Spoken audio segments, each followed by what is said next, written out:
I am Daniel Harris, 45 years old, living in a small apartment in Seattle, Washington. I work at Apex Innovations, a tech company downtown. If you had asked me about the company before, I would have shrugged and said, it's all right. A bit unfair, maybe. But now, I know better than anyone. I was never the chosen one here. I was just a shadow standing beside the bright star. The management called an exceptional talent. Claire Morgan, my boss, 34 years old. Claire, a decade younger than me, is treated like a real princess at Apex. Every time she frowns over a minor project glitch, the whole office feels like it's been hit by an earthquake. She has everything. A corner office with a window overlooking Puget Sound, a hefty budget for bold ideas, and a group of young colleagues that Stephen Brooks, the CEO, calls the future elite. In me, I'm the veteran employee, the one who always has to set an example, sacrifice, and be understanding. Before diving into the story, comment where you're watching from, and don't forget to subscribe so you never miss the latest video. I've grown used to living on the sidelines, like an outsider in the very place I've dedicated my youth to. I live alone, jogging every morning along the Seattle riverfront, where the damp air soothes my mind. At night, I read technical books, old ones that no one at Apex cares about anymore. Work is all I have. But even there, I'm pushed to the margins. Megan Walsh, 38, Claire's trusted colleague, is always at every strategic meeting, flashing a bright smile and tossing out flattery that Claire loves to hear.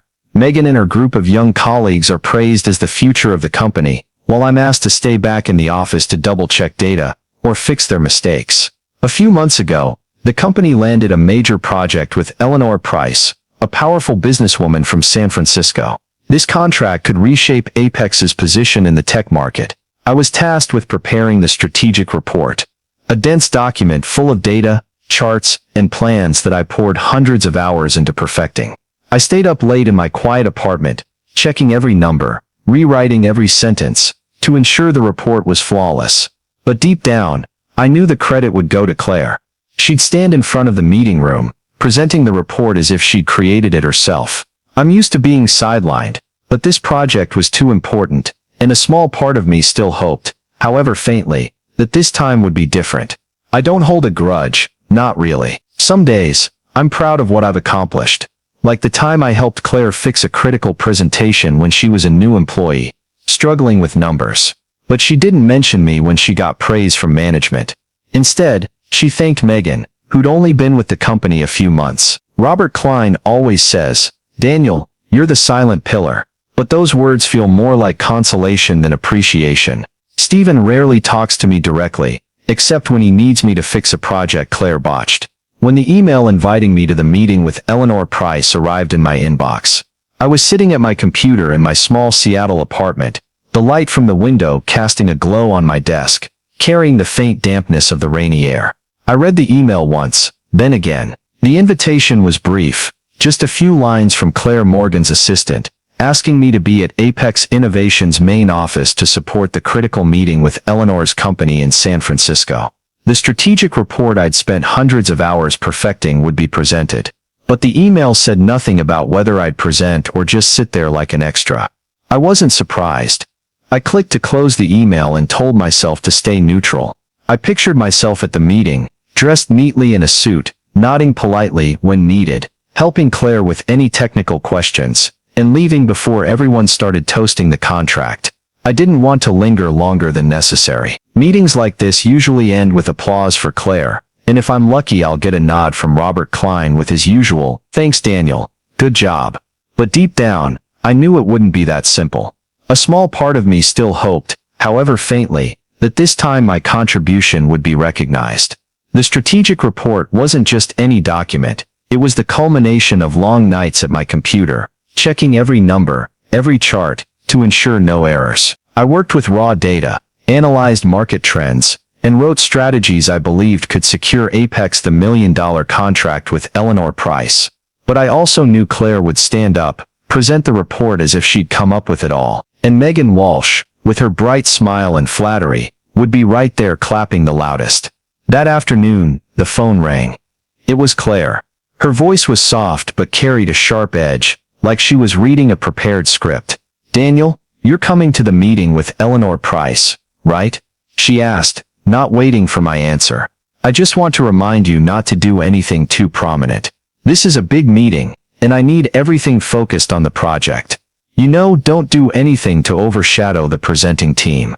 I felt like I'd been doused with cold water. Claire's reminder was just another way of saying I wasn't part of the main team, that my role was to support, to stay in the background. Just like when she'd asked me to double-check data, while Megan sat at the strategy table. I replied curtly, "Got it, Claire." She chuckled softly, as if she'd just ticked off a minor task, then hung up. I sat back, looking out the window where raindrops slid down the glass. I told myself not to care. I tried to convince myself that maybe Claire just wanted her team, people like Megan, in the spotlight. I walked into Apex Innovation's main office in a sharp navy suit, tie neatly knotted, carrying a set of documents I'd meticulously prepared for the meeting with Eleanor Price. The air in the modern downtown Seattle building carried the faint scent of coffee from the reception desk and the low hum of employees preparing for the presentation. I tried to keep a calm exterior, as I'd told myself in my apartment that morning.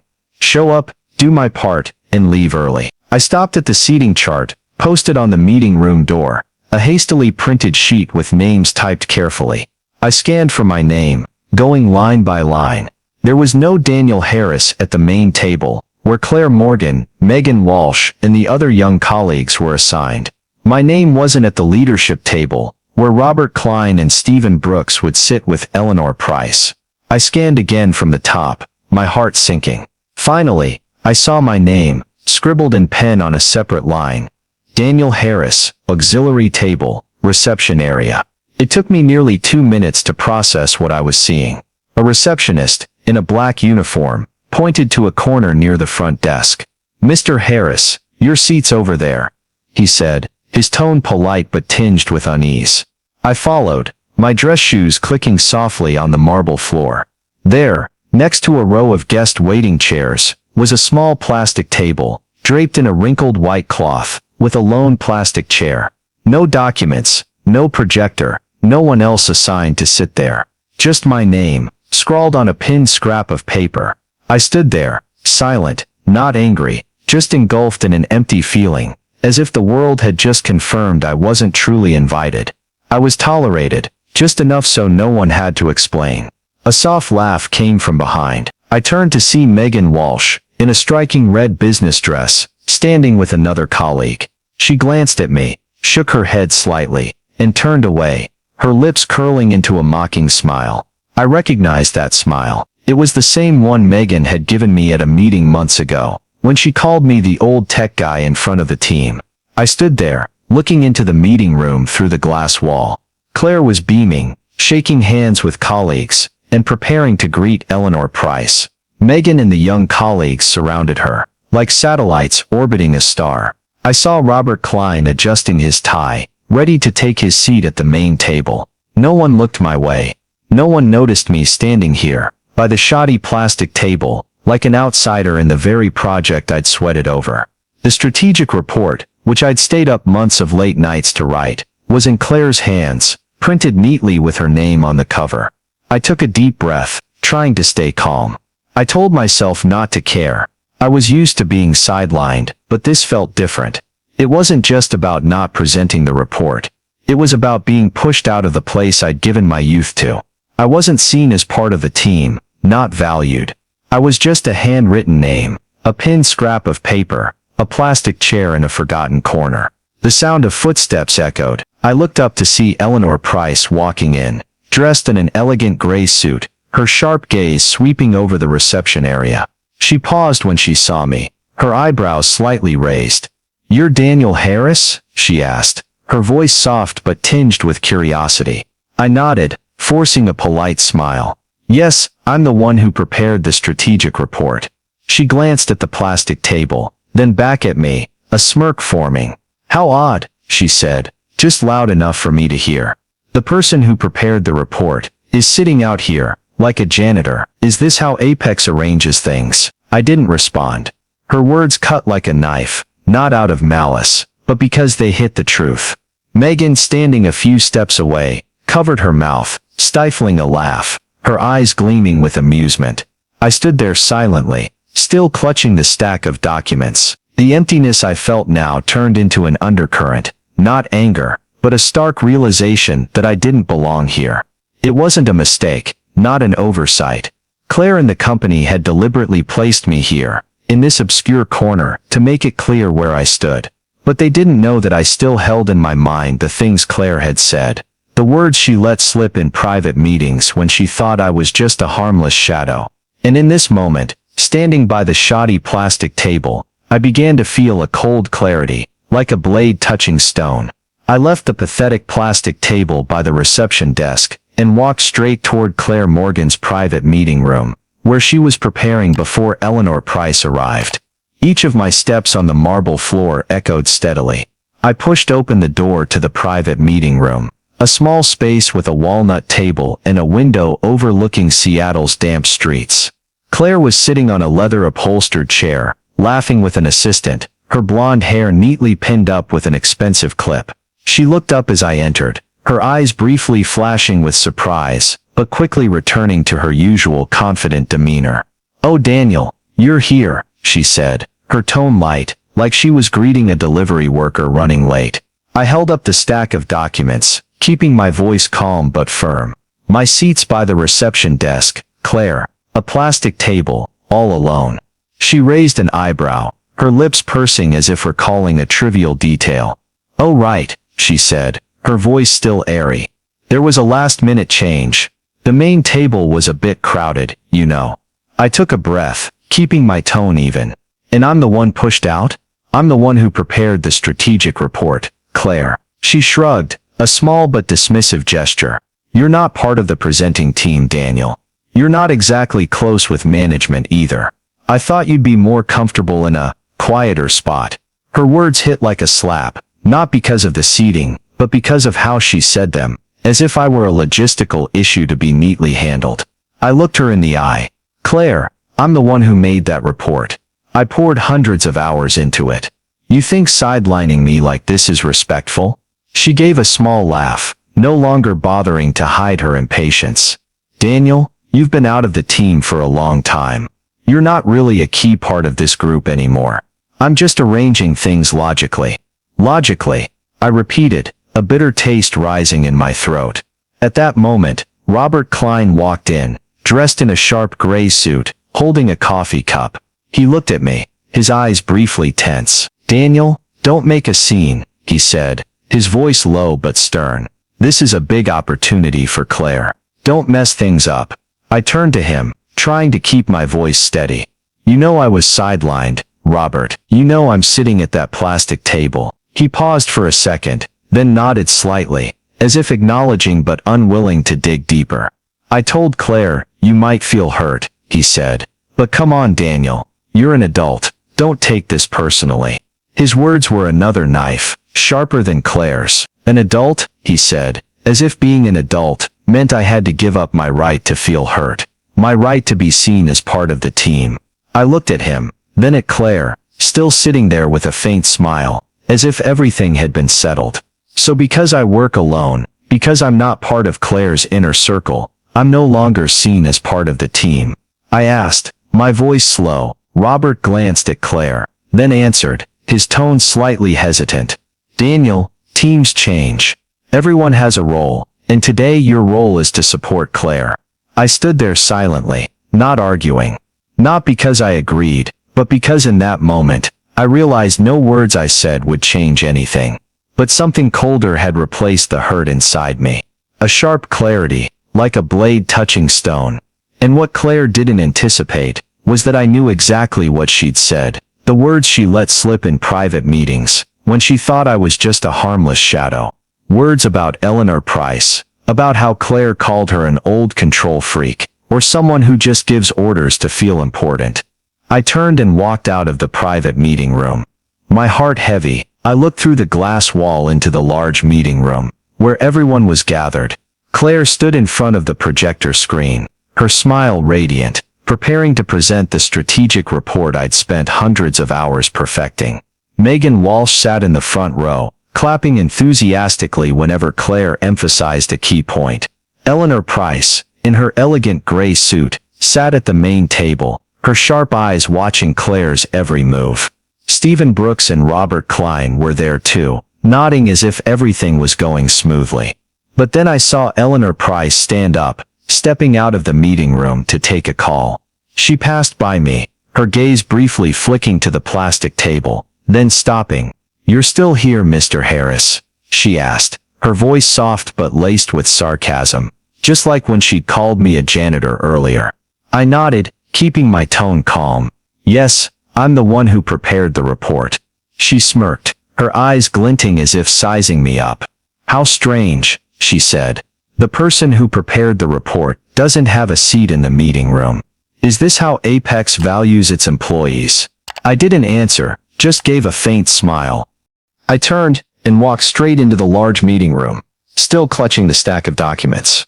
The room was bathed in light from the glass walls, soft background music playing through the sound system. Claire was presenting, her voice smooth and confident, as if every number, every chart, was her own idea. I stopped at the door, raising my hand.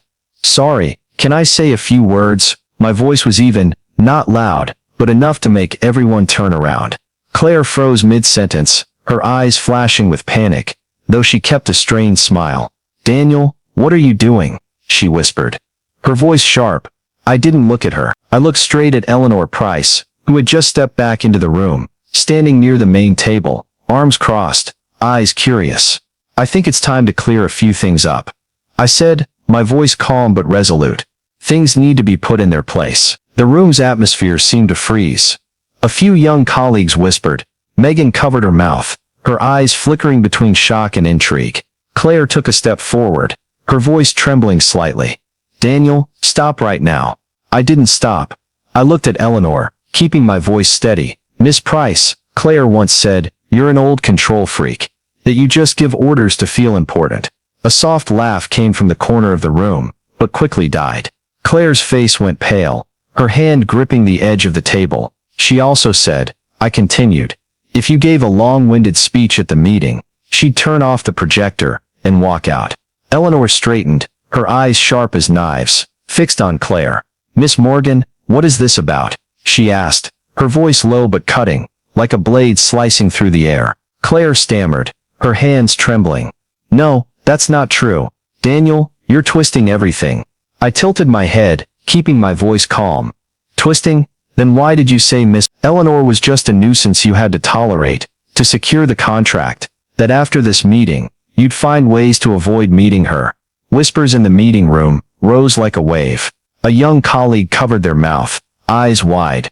Robert Klein stood up, his face pale. Stephen Brooks lowered his head, as if wanting to vanish from the room. "Enough," Claire shouted, her face flushed. "Daniel, you're ruining everything." I looked straight into her eyes, unwavering. "No, Claire, you did that yourself. You just didn't think someone would dare speak up." Eleanor stepped forward, her eyes no longer curious but filled with hurt. "Miss Morgan," she said slowly, "is this how you talk about your partners? Someone who's invested time and resources to work with your company?" Claire tried to grab her hand, but Eleanor pulled away, her gaze icy. "I've put money and my reputation into this project. And what do I get? A fake manager, who says one thing and does another." I walked to the projector, where my strategic report was still displayed. I pulled out the USB, and the screen went black. "If the company doesn't respect me," I said, my voice ringing in the silent room, "I have no reason to leave this report here." Claire lunged forward, almost shouting, "Daniel, you can't do that." I looked at her, my gaze calm.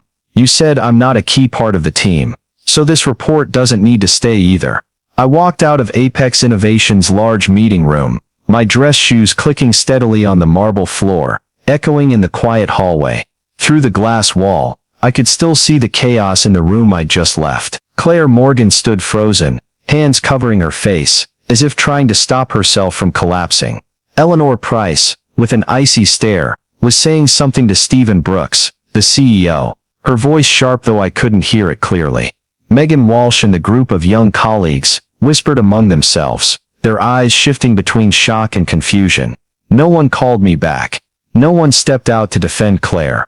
The air was heavy, as if every mask in the meeting room had fallen, revealing the raw truth. My phone started buzzing in my pocket. I pulled it out, the screen lighting up with a flood of messages and missed calls. Claire sent a long message, her tone shifting from pleading to anger. Daniel, you have to call Miss Eleanor now. And say it was all a misunderstanding. You've destroyed my chance, the company's chance. Megan sent one too, short but venomous. You're so petty, Daniel. Just because you're jealous, you made the whole team fail. I skimmed them, not replying. Those words didn't shake me. They only confirmed what I already knew. Claire and her team would blame me, as if the truth I spoke was the crime, not their deceit. I stepped outside the building, Seattle's damp, cool air enveloping me. A light rain fell, wetting the shoulders of my suit jacket. I stood under the awning, watching cars pass by on the street, feeling as if an invisible burden had been lifted. I didn't feel victorious, but I felt relieved, as if the storm inside me had dissipated. I had spoken the truth, and though it brought the meeting crashing down, I had no regrets. Claire had created this mess, not me. My phone buzzed again. This time it was Thomas Reed, an old colleague who worked with me at Apex over a decade ago. Thomas had since moved to another company, but we stayed in touch over rare coffees. I answered, and his voice came through, deep but full of emotion. Daniel, I heard about what happened at Apex. You did great. I frowned, slightly surprised. Where'd you hear that? Thomas chuckled softly. Word spreads fast. Someone from the tech team told me. They said you left the whole meeting room, stunned, and Claire, my God, she's freaking out. I stayed quiet, letting him go on. You know, Thomas said, a lot of people at the company have been fed up with Claire for a long time. She always acts perfect, but everyone knows she relied on you, and others to get that shine. You spoke the truth, and that's something no one else dared to do. I gave a faint smile, watching the rain fall on the street. I wasn't trying to sabotage anything, Thomas. I just couldn't take it anymore. He sighed. I get it, but you did the right thing. Claire and her team needed a wake-up call. I stood there, under the awning, letting Thomas's words sink in. No one in the meeting room stood up to defend Claire, just as no one dared to speak when the truth was laid bare. I looked back at the Apex building, the light from its glass windows reflecting the streetlights. Claire was still inside, probably trying to explain herself to Eleanor and the management. But I knew one thing. Eleanor wasn't the forgiving type. The words Claire had said, old control freak, just giving orders, weren't something she'd overlook. And Stephen Brooks, who always doted on Claire, couldn't shield her anymore. The next morning, I woke up in my small Seattle apartment, the city's rare sunlight filtering through the curtains, illuminating the coffee table where I usually read technical books. My phone, face down on the table, buzzed incessantly, as if carrying the chaos from yesterday's meeting. I picked it up, the screen lighting up with dozens of notifications, 12 missed calls, 7 voicemails, and over 20 messages from Claire Morgan, Megan Walsh, and a few colleagues I rarely spoke to. I didn't rush to open them. I brewed a cup of coffee, its familiar aroma filling the air, then sat down, slowly scrolling through the messages. Claire wrote, Daniel, what have you done? You ruined the company's biggest opportunity. Call me now. Megan was briefer, but venomous. You're pathetic, Daniel. Just because you're jealous, you made everyone lose their jobs. Another colleague, whose name I couldn't recall, texted, You think you're right? That's sad. I sipped my coffee, feeling like it was the only thing in this apartment, still holding on to peace. Those accusations didn't shake me. They only confirmed that Claire and her team still refused to face the truth. Then another message came, from a name I didn't expect, Stephen Brooks, the CEO. Daniel, call me when you're free. No rush, just want you to know a few things. I hesitated, set the coffee down, and dialed. Stephen answered after the second ring. Hey Daniel, he said, his voice lower than usual, like he'd had a long night. I'm listening, I replied, keeping it short. He sighed, then began. I wasn't going to step in, but yesterday, I couldn't pretend I didn't see anything. You left the whole meeting room stunned. I stayed silent, letting him go on. You might think I stayed quiet because I didn't care, he said, but the truth is, I got used to letting Claire and Robert call the shots. I thought staying silent would keep the peace. But after yesterday, I can't pretend anymore. I set the coffee down, listening. What happened after I left? I asked. Stephen replied, his voice slightly hesitant. Eleanor Price left the office right after. She called me this morning, made it clear she won't work with Claire anymore. She called Claire dishonest, and said Apex doesn't deserve her time. I closed my eyes, not out of satisfaction, but exhaustion. Years of being overlooked, sidelined, had all culminated in one explosive meeting. What about Claire? I asked.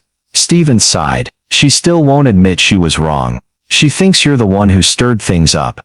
Believe it or not, she wants you to call Eleanor and say it was all a misunderstanding. I paused for a few seconds, then said slowly, I'm not apologizing for telling the truth. Stephen exhaled, as if he'd expected that answer. I know, he said, his voice softer. And honestly, I don't think you should. Do you think I was wrong? I asked, my voice steady. Stephen hesitated, then replied, I think you did what you had to do. Claire and her team went too far. I nodded though he couldn't see. I'm okay, Stephen. Really? He gave a rare soft laugh, an unusual sound from the usually stern man. I believe you, Daniel. I hung up, sitting back with my cooling coffee. Stephen's call didn't change what happened, but it confirmed one thing: I wasn't alone in feeling the injustice. Claire could blame me. Megan could call me petty, but the truth was out. I didn't destroy Apex's opportunity. I just refused to keep being a shadow for them to exploit. And for the first time in years, I felt my self-respect was no longer trampled.